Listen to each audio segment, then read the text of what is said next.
दोस्तों नमस्कार, मेरा नाम संजय मग्गू है और मौजूद है देश रोजाना के डिजिटल मीडिया मंच पर।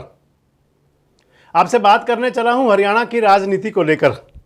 और हरियाणा की राजनीति के अंदर अगर इस समय कोई सबसे बड़ा मुद्दा है तो वो है कांग्रेस और कांग्रेस की सीटें, कांग्रेस की सीटों की खिचड़ी। मैं अपने वीडियो में कई बार कहता रहा हूं कि बीरबल की सी खिचड़ी हो गई है, पकने का नाम नहीं ले रही। अब तो दोस्तों कांग्रेस के कार्यकर्ताओं ने भी फोन घनघनाने कम कर दिए हैं। उनको भी लगता है कि जब होगी तब होगी, क्यों ज़्यादा चक्कर में पड़े। और कांग्रेस की टिकट को लेकर के स्थिति ये बन चुकी है कि मात्र एक प्रत्याशी, मात्र एक, केवल एक, अगर आप रोहतक लोकसभा को छोड़ दें तो वहाँ से दीपेंद्र सिंह हुड्डा, मेरी नज़र में तो उनकी टिकट कन्फर्म आज भी है और आज से एक महीना पहले भी थी। हमने तो जो अपना एक वीडियो बनाया था, हमने आपको कई बार कहा, आप इसको अब भी देख सकते हैं कि ये 10 चेहरे होंगे, ये 9 चेहरे होंगे, क्षमा करेंगे, क्योंकि एक सीट आम आदमी पार्टी को जा चुकी है। तो मैं तो आज भी वही कह रहा हूं कि दीपेंद्र हुड्डा की टिकट मेरी नज़र में पहले भी थी और आज भी है। हालांकि कई पोर्टल्स पर कई जगह चल रहा है और सबका अपना अपना तरीका है काम करने का और बताने का, कि जिसमें वो बता रहे हैं कि दीपेंद्र हुड्डा की जगह आशा हुड्डा या भूपेंद्र सिंह हुड्डा या ये नाम चल सकते हैं। लेकिन दीपेंद्र हुड्डा के अलावा रोहतक में जो दीपेंद्र हुड्डा चुनाव प्रचार कर रहे हैं, वोट मांग रहे हैं, मेहनत कर रहे हैं, इनके अलावा कोई और नहीं कर रहा। हालांकि टिकट तो कन्फर्म कुमारी सैलजा की भी है सिरसा में, लेकिन सिरसा में उनको काम करते हुए नहीं देखा जा रहा। हालांकि ब्रजेंद्र सिंह जी के बारे में भी कहा जा रहा है कि टिकट उनका काफ़ी हद तक कन्फर्म हिसार में है, लेकिन उनको भी नहीं देखा जा रहा।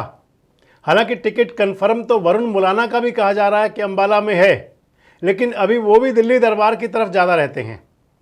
मतलब जो ग्राउंड पर जो उनको दिखना चाहिए उपस्थिति वो नहीं है। और कारण एक ही है, कारण सिर्फ एक है कि इन सभी लोगों की, चाहे ये लोग हैं या बाकी जो सीटें और जो रह गई, उनमें एक एक नाम कन्फर्म होकर के कांग्रेस की सूची अभी तक फील्ड में आई नहीं।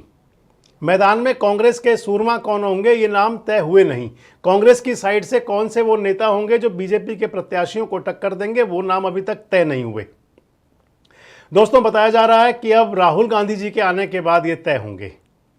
राहुल गांधी जी अभी, हालांकि आज उनकी सभा तो कल गुजरात में थी, लेकिन कहा जा रहा है कि वायनाड में क्योंकि 26 तारीख को वोटिंग है, तो शायद वो वोटिंग होने के बाद वहाँ से यहाँ आएंगे केरल से, और केरल से आने के बाद में फिर एक बार जो कांग्रेस की आपस की नेताओं की चली है खींचतान, जिसको लेकर के कि सीटों पर कई कमेटियां बनी, सब कमेटियां बनी, कई कमेटी, फिर उसके बाद में सब कमेटी के बाद फिर एक मुख्य कमेटी बनी, फिर सीईसी के पास गई। मतलब तमाम प्रकार की कवायद हो चुकी है।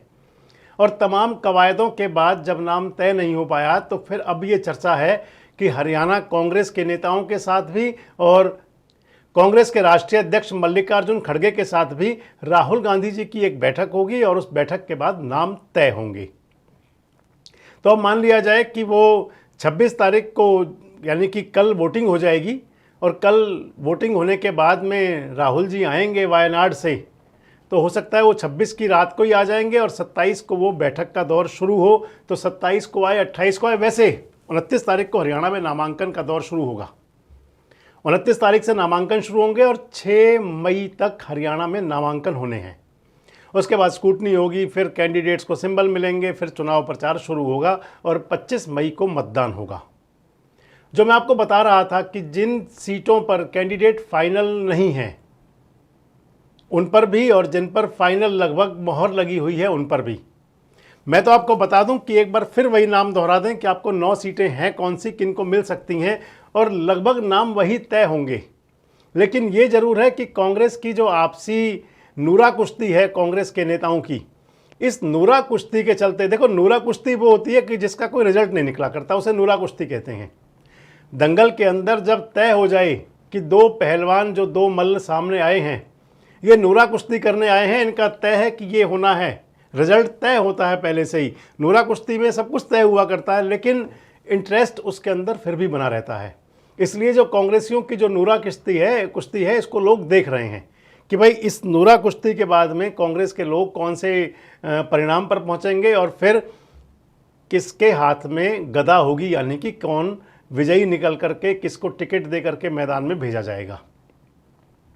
अब 9 प्रत्याशियों को चयन करने में कांग्रेस का जो महामंथन है, महामंथन तब तक पूरा नहीं होगा जब तक नाम तय नहीं होंगे। तो ये महामंथन का दौर है।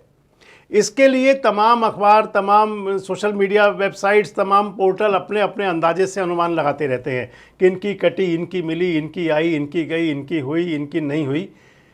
और वो लोग जिन्होंने टिकट के लिए आवेदन नहीं किया था वो भी, और जिन्होंने आवेदन किया था वो भी, क्योंकि टिकट किसी को भी मिल सकता है। जो आवेदन कई बार करते हैं, ये कोई टेस्ट नहीं है कि जो टेस्ट देगा वैसी में से रिजल्ट आएगा। यहाँ तो वो भी होते हैं कि जो पेपर में बैठते नहीं, जो एडमिशन लेते नहीं, जो रजिस्ट्रेशन करवाते नहीं, उनको भी टिकट मिल जाता है और टिकट लेके मैदान में होते हैं। जैसे आप मान लें कि गुरुग्राम सीट के ऊपर कैप्टन अजय यादव साहब, उन्होंने टिकट के लिए आवेदन नहीं किया था, टिकट मांगा नहीं था, और टिकट मांगना की तो बात दूर की रखिए आप, उन्होंने तो ये कहा था कि जो कांग्रेस की स्थिति है इसमें मैं चुनाव नहीं लड़ना चाहता। भाई आप टिकट क्यों नहीं डिक्लेयर कर रहे हो?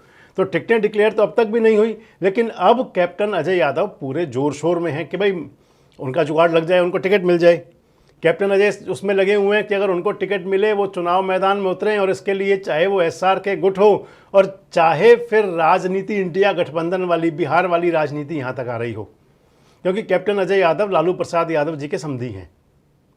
अब ऐसा ही दूसरा नाम अगर आप लें तो फरीदाबाद के अंदर महेंद्र प्रताप जी ने आवेदन नहीं किया था, लेकिन महेंद्र प्रताप जी कह रहे हैं कि ऑन डिमांड मैदान में हूँ। ऑन डिमांड यानी कि पार्टी की भी डिमांड है और वो कहते हैं कि जनता की भी डिमांड है, इसलिए मैदान में हूँ, इसलिए वो क्षेत्र में हैं। अब वो ये तो कांग्रेस के लोग बता सकते हैं, या महेंद्र प्रताप जी बता सकते हैं, या जिन्होंने उनको ऑन डिमांड बुलवाया है वो बता सकते हैं, लेकिन महेंद्र प्रताप जी ने आवेदन नहीं किया था और वो भी अब टिकट की दावेदारी में है। अगर मैं कहूँ आपसे तो और कई सारे नाम हैं इनके अंदर की जिनके नाम चलते हैं, लेकिन कांग्रेसियों की जो नूरा कुश्ती है, मैं आपको अगले वीडियो में बताऊंगा। मैंने एक वीडियो भारतीय जनता पार्टी के नेताओं पर बनाया था कि कितने फूफा मामा, मैं आपको बताऊंगा इसके अंदर, अगले वीडियो बनाऊंगा उसमें बताऊंगा आपको कि आखिर कांग्रेस की स्थिति ऐसी बनती क्यों है, कांग्रेसियों के अंदर ये वाली स्थिति क्यों आती है कि अगर कहीं हक में माहौल बन रहा है तो फिर उसको कैश क्यों नहीं कर पा रहे। वैसे आपको क्या लगता है कि क्या केवल राहुल गांधी जी के आने का इंतजार है और या फिर कुछ और है?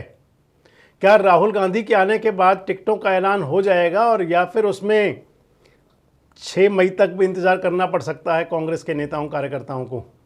आपको क्या लगता है कि अगर कांग्रेस की टिकटों में देरी हो रही है तो कहीं फिर उनका नुकसान तो नहीं हो रहा? कमेंट्स बॉक्स में अपनी प्रतिक्रिया जरूर दें और इस प्रकार के वीडियोस अपडेट्स के लिए हमारे साथ जुड़े रहें, देखते रहें देश रोजाना। हमारे साथ जुड़े रहने के लिए देखते रहिए देश रोजाना का यूट्यूब चैनल सब्सक्राइब कीजिए। साथ ही देश रोजाना की खबरें सबसे पहले देखने के लिए प्रेस कीजिए बेल आइकन।